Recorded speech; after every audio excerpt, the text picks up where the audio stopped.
Bonjour à tous, je suis Laurine Adalin, orthophoniste dans la région lyonnaise et membre de l'APOR, Association pour la prévention en orthophonie du Rhône. Ce podcast a pour objet de parler de la prévention en orthophonie et de vous présenter des actions menées par l'association.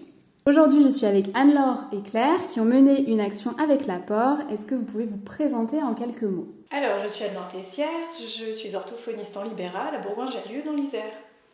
Et moi je suis Claire Pignon-Cousin, je suis orthophoniste en libéral aussi, à Lyon, dans le 7e arrondissement.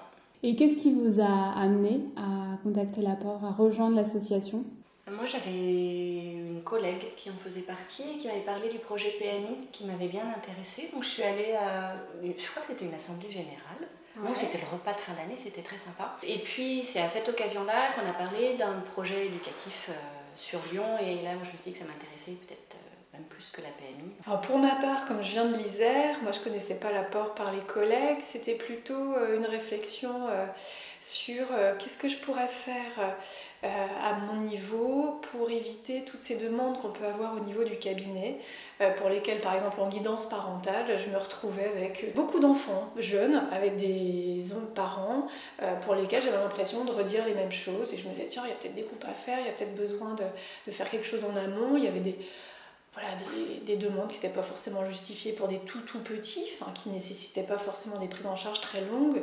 Donc je me suis dit, prévention, il faut que je cherche. En Isère, on n'avait pas d'association et toujours pas. Donc je me suis dirigée sur le Rhône, étant donné que je n'habite pas très loin. Et donc j'ai été orientée vers l'APOR. Qu'est-ce qui vous semble important dans la prévention autour du développement du langage oral ?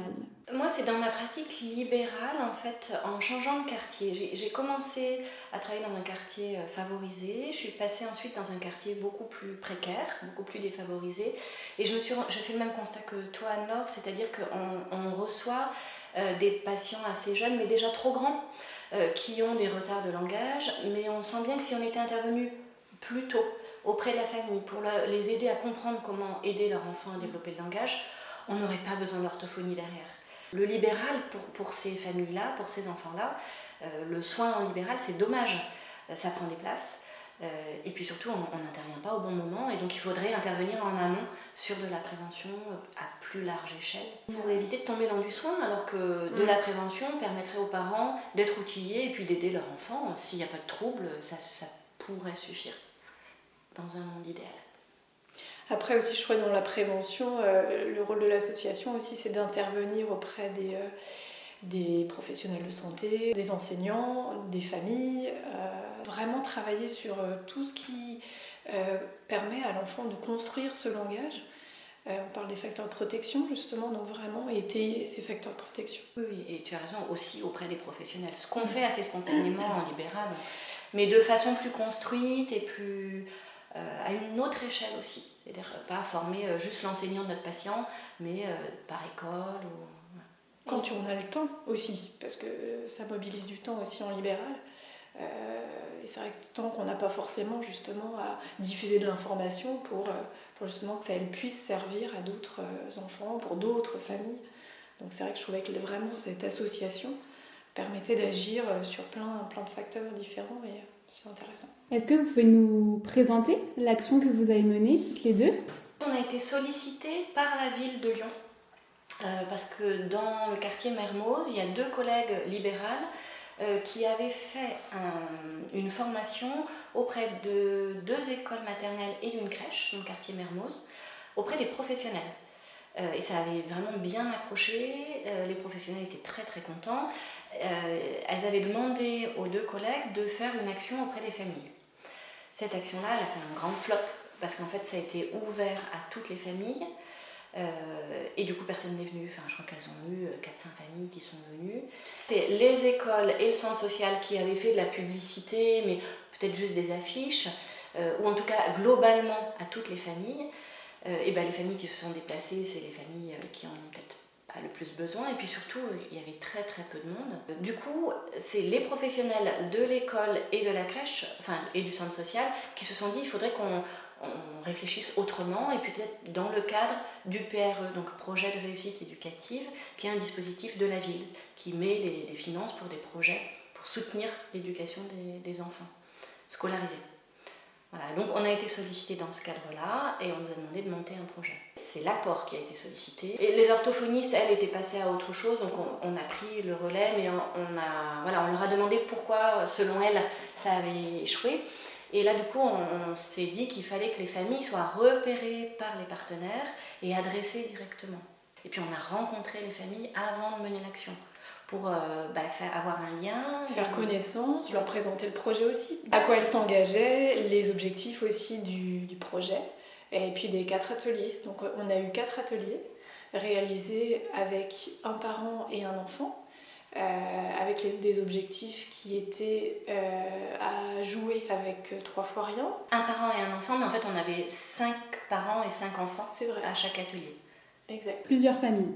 Plusieurs familles. 5. Toujours les mêmes, sur les 4 ateliers que l'on a retrouvés, avec ce rendez-vous avant les ateliers pour faire leur connaissance, et puis leur proposer les objectifs qui étaient jouer avec 3 fois rien, les comptines, le plaisir de lire et l'importance de lire des livres.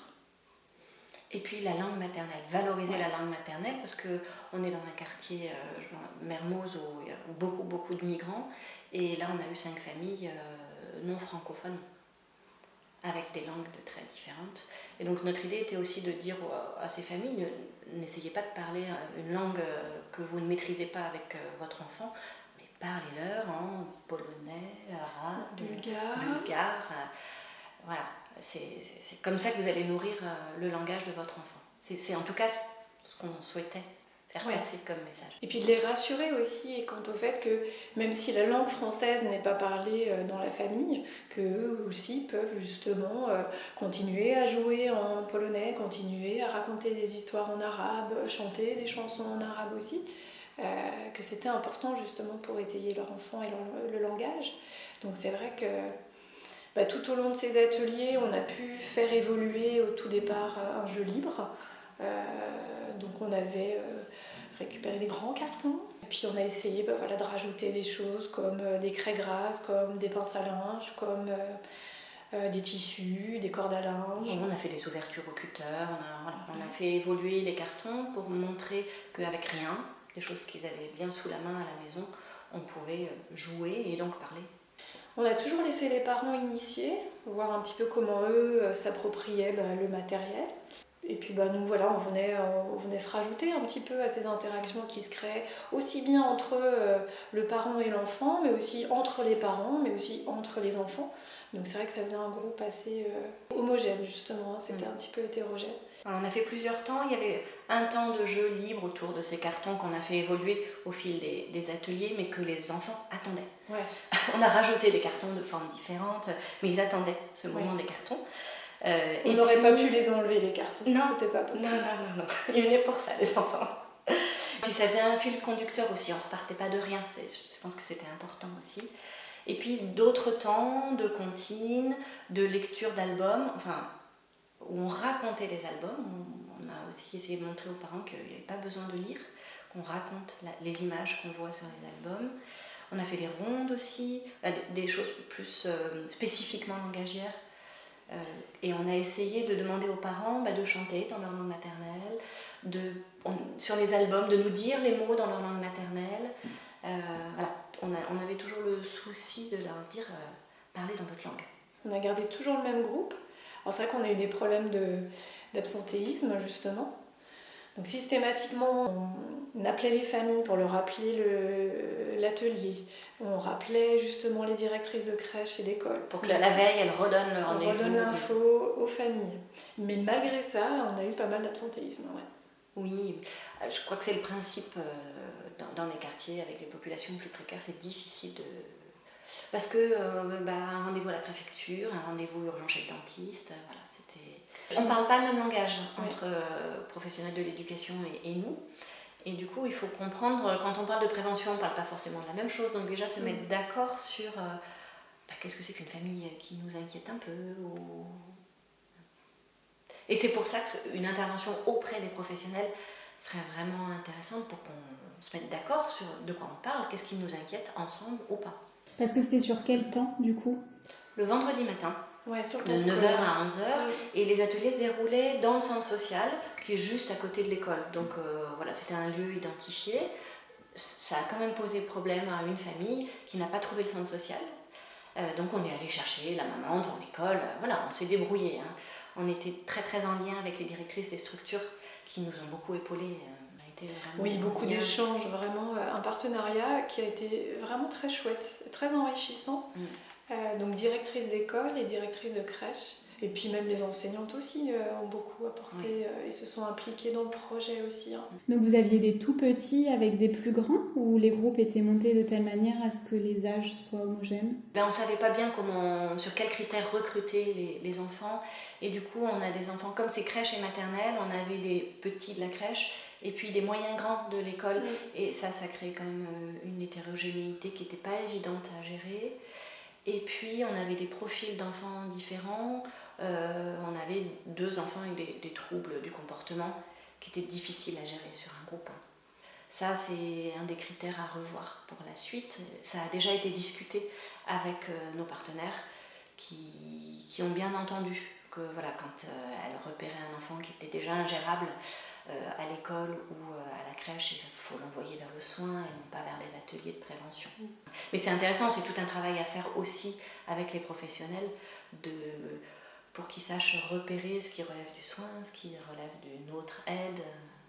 Sur les critères d'inclusion, du coup, ce qu'on s'était dit, c'est des enfants un peu plus jeunes, donc soit crèche, moi, pas les bébés de 9 mois, hein, ça c'est pas intéressant, mais autour de 2 ans, plutôt les grands de la crèche, et les tout petits et petites sections maternelles, parce qu'ils ont des tout petits dans ces écoles, hein, on est en zone éducative prioritaire. Et du coup, soit ce sont des familles qui sont un peu en difficulté, en questionnement, inquiètes du développement du langage de leur enfant, de la communication, inquiètes sur je ne sais pas parler français, comment faire. Voilà. Donc si les professionnels ont déjà repéré, ça peut être des familles qui seront rassurées dans ces ateliers, ou bien c'est les professionnels qui sont un peu inquiets en observant les interactions entre les parents et les enfants, où ils trouvent qu'il n'y a pas d'interaction, ou voilà, ils sont un peu gênés par ce qu'ils observent. Et donc, dans ce cas-là, ils peuvent proposer ces ateliers.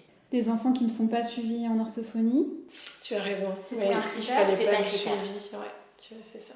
Oui. Tout à fait. Oui. Alors certains, c'est vrai qu'on s'est retrouvés dans le groupe, des parents qui avaient fait une demande, je ne sais pas, 6 mois auparavant, et qui finalement, sur la fin des ateliers, nous ont dit « Ah bah ça y est, il a commencé les séances en orthophonie ». On ne s'interdit pas à la fin d'un atelier de se dire « Bon, effectivement, là, cet enfant-là relève du soin », et du coup, à la fin des ateliers, on conseille aux parents de partir vers du soin. Combien de temps a duré cette action ? La réunion avec les partenaires, c'était septembre, ouais. Parce qu'on devait lancer les ateliers en novembre, décembre, janvier, février, un atelier par mois. Et puis, on a fait les premiers entretiens en novembre, et puis confinement, il y a une école qui a décidé que c'était trop compliqué, donc a décidé d'arrêter. Et donc on a commencé en février finalement. Premier atelier février, mars, avril et mai. On a fini en mai. Un par mois. Et en mai on a également refait une réunion avec les partenaires pour recueillir un peu leurs impressions et puis se projeter dans la suite, voir quelles améliorations on pouvait faire. Donc quel retour vous avez eu justement ? À la fois des partenaires mais aussi des familles ? Alors les familles, on les a rencontrées. On a rencontré chaque parent après la série d'ateliers pour leur faire un retour, pour justement les enfants qui relevaient plus du soin, leur signaler qu'au vu des observations qu'on avait pu avoir, il serait bienvenu d'aller consulter soit une orthophoniste, soit de se diriger vers un CMPP. On a eu comme question, est-ce que ça continue ? Est-ce qu'il y aura d'autres ateliers ? Est-ce qu'on peut reprendre en septembre ? Donc voilà, on a bien vu que certains étaient partants pour poursuivre ce petit chemin parcouru ensemble. Au niveau des partenaires, il y avait quand même des demandes de la part des enseignants et des directrices pour justement peut-être faire un travail plus avec eux, avec les partenaires en plus, donc ajouter ce travail-là. En fonction de ce que nous ont dit les enseignants, on s'est dit qu'il fallait leur reproposer une formation ou information auprès des professionnels, donc des enseignants, du personnel de la crèche et éventuellement du centre social, pour leur apprendre à dépister des difficultés de communication et de langage et à réorienter. et elles sont très très demandeuses. Donc voilà, on a proposé un nouveau projet dans ce sens-là qui serait plutôt de la formation aux professionnels et qui compléterait l'action de prévention. C'est-à-dire que elle serait mieux orientée vers les collègues en libéral quand voilà, le trouble, il semblerait qu'il y ait déjà un trouble, ou quand c'est juste des familles qui sont un peu perdues dans le développement du langage et de la communication de leur enfant, et bien proposer un groupe de prévention, les rassurer et les outiller un peu. Mais pour ça, il faut qu'on forme les professionnels au développement normal du langage, et puis quels sont les signes qui peuvent nous inquiéter et vers qui orienter. Donc on aurait ce volet-là, et puis l'autre volet serait de reprendre les actions, les ateliers, mais en ciblant peut-être des enfants plus jeunes, petite section, avec des objectifs de prévention et non pas de soins déjà, de remédiation. En tout cas, un groupe va démarrer avec Manon et Lisa en octobre, c'est ça ? Les partenaires vont être rencontrés là à la rentrée, après la rentrée scolaire, et Lisa et Manon reconduiront le groupe des 4 ateliers là sur le mois d'octobre. Et en fait, Manon et Lisa ont suivi le projet depuis septembre dernier, c'est-à-dire qu'on travaille à 4. Ouais. On est intervenues toutes les deux directement sur ces ateliers, mais Manon et Lisa sont avec nous à toutes les réunions de préparation. On est à 4 à chaque fois. Donc elles ont suivi l'évolution, elles ont vu dans quels écueils on tombait, voilà, on a réajusté ensemble. Elles nous aidaient à trouver des idées pour animer les ateliers. Voilà, donc on leur passe le relais, mais elles connaissent déjà très bien l'action. Et puis nous, on va se mettre en retrait, mais on va soutient. continuer, voilà. Est-ce que vous avez éprouvé d'autres difficultés, d'autres limites que vous n'auriez pas évoquées ? C'est rigolo parce que ça ne vient pas en premier, mais ça venait en premier. Après le premier atelier, même après les entretiens initiaux, on a eu des familles qui ne parlaient pas français.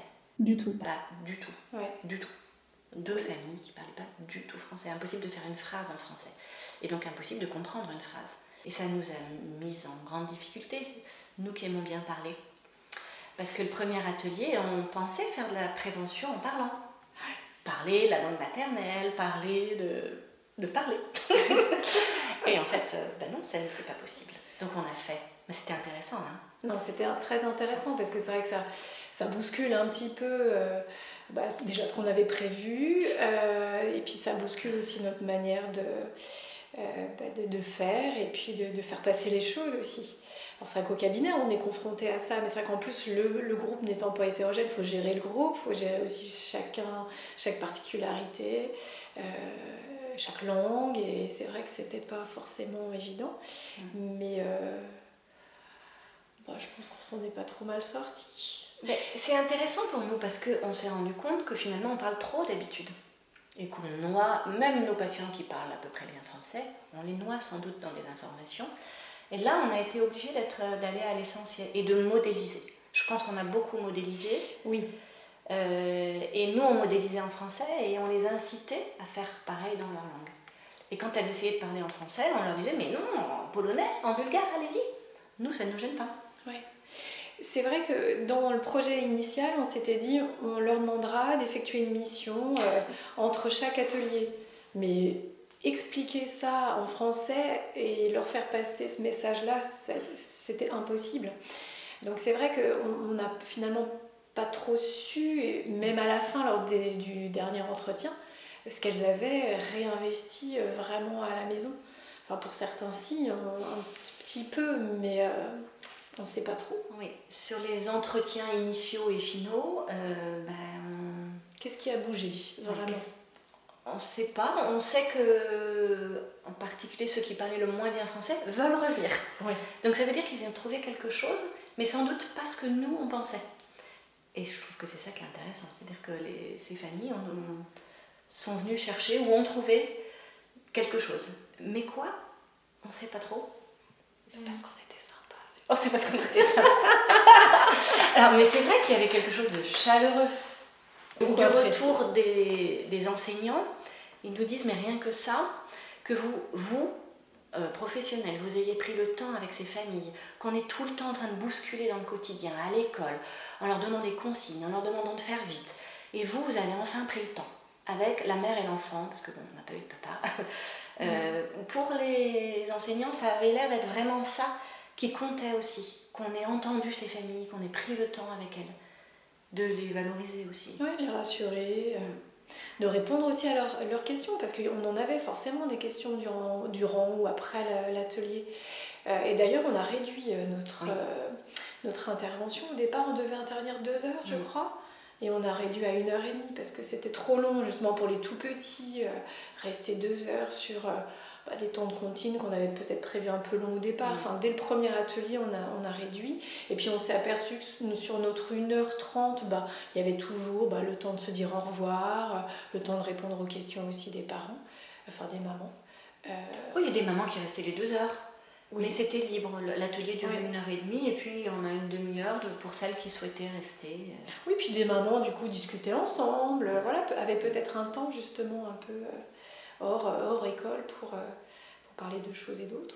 Oui, il y a une maman par exemple qu'on a réorientée plutôt vers le centre social sur des activités. Bon, elle voulait apprendre la langue française, elle n'avait pas osé faire le pas, donc on l'a aidée à s'inscrire au centre social pour les cours de français et pour des activités parents-enfants de socialisation au sein du centre social.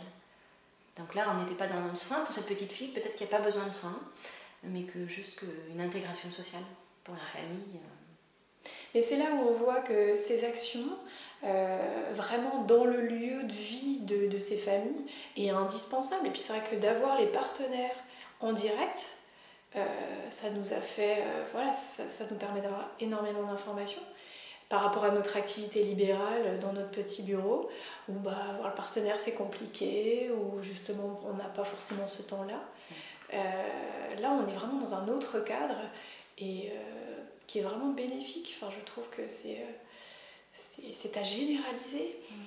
Oui, parce qu'à la fin de chaque atelier, on avait, enfin pas chaque, mais souvent, on a eu un contact avec les directrices pour leur dire voilà ce qu'on va faire, voilà comment ça a accroché ou pas, telle famille est venue, telle famille n'est pas venue. Et donc on sait que les directrices reparlaient aux familles.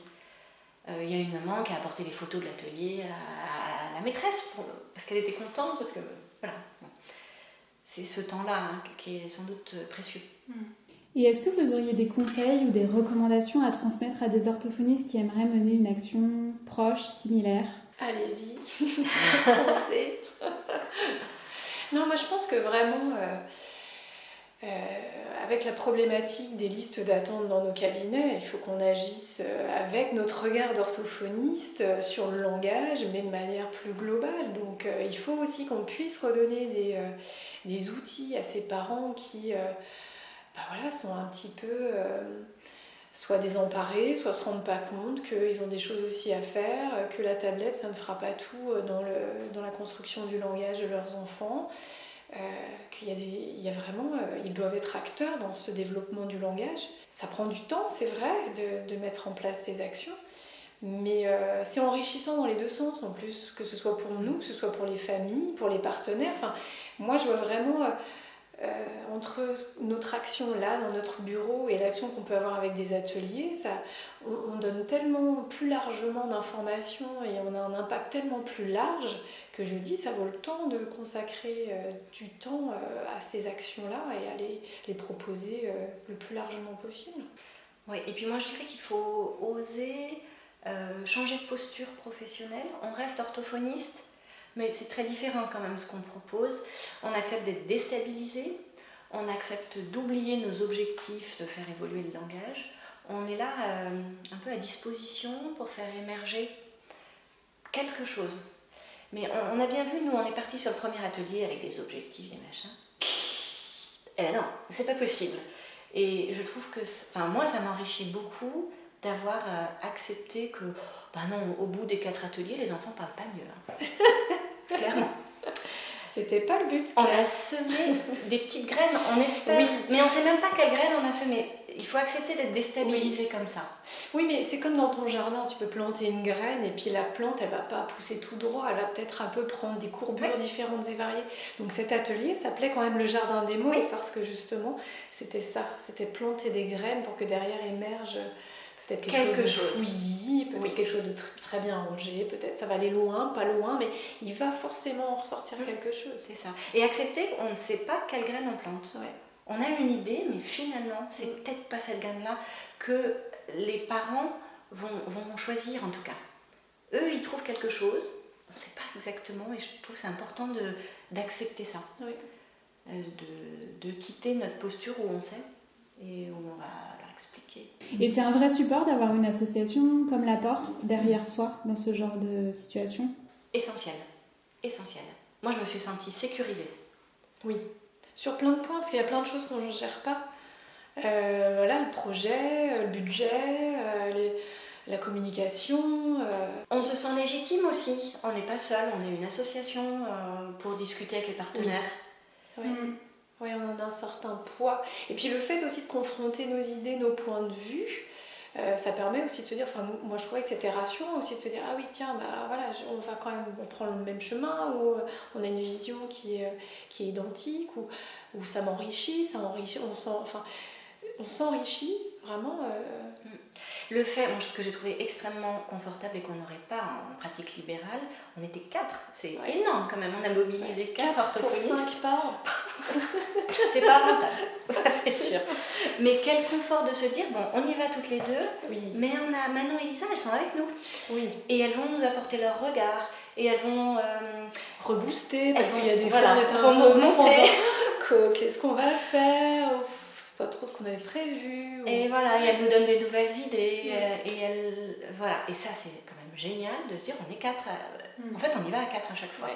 Oui, le côté équipe confortable, qu'on n'a pas en libéral aussi. Ce travail en équipe qu'on n'a pas ou peu, enfin tout dépend comment on travaille, mais moi qui travaille essentiellement seule dans mon bureau au cabinet avec quelques partenaires mais peu, c'est vraiment un travail qui apporte beaucoup parce qu'il y a un travail d'équipe là et qui nous permet d'avancer et puis de se rassurer aussi et de développer plein de choses. Enfin, j'aurais jamais cru que je me retrouverais à 4 pattes dans un carton.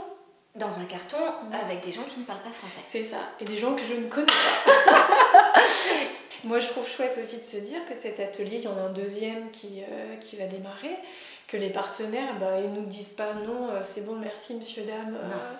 Elles souhaitent qu'on construise d'autres choses derrière, donc c'est qu'on a été suffisamment ouverte aussi à leurs demandes et à leurs questionnements pour faire émerger chez elles un besoin qu'on leur apporte encore, alors qu'elles avaient eu déjà une première information de la part d'autres collègues, nos collègues en 2018-2019, je sais plus trop. Puis moi j'aime bien ce côté co-construire de l'information, enfin vraiment être au plus près de leur demande et pas arriver avec nos théories, notre PowerPoint. Oui, c'est ça, je pense qu'il y a un conseil en prévention, mais on devrait se l'appliquer aussi en libéral, mais c'est écouter d'abord, et ne pas arriver avec quelque chose de déjà construit. Écouter, essayer de comprendre ce qui est possible, ce qui est attendu. Puis au moins tu abordes les choses par le bon côté, tu vois. Mais ça déstabilise. Ouais, mais on s'adapte, c'est-à-dire. Ouais. Merci beaucoup pour votre parole, votre témoignage. J'espère que ça plantera d'autres graines auprès des orthophonistes. On espère. Oui. On espère. Ouais. Écoute, moi pour le vivre là sur mon territoire, là, dans le Nord-Isère, les consultations que j'ai pu faire avec mes collègues, c'est « Ah non, mais moi j'ai pas le temps de temps à consacrer pour ça, ça prend trop de temps ». Ben écoute, j'y retourne, je vais continuer à les solliciter, mais voilà, non, tu vois, elles sont pas là-dedans. Elles sont pas là-dedans, et c'est fort dommage. Je vais y arriver. On l'espère. Merci beaucoup. Merci Merci Laurie.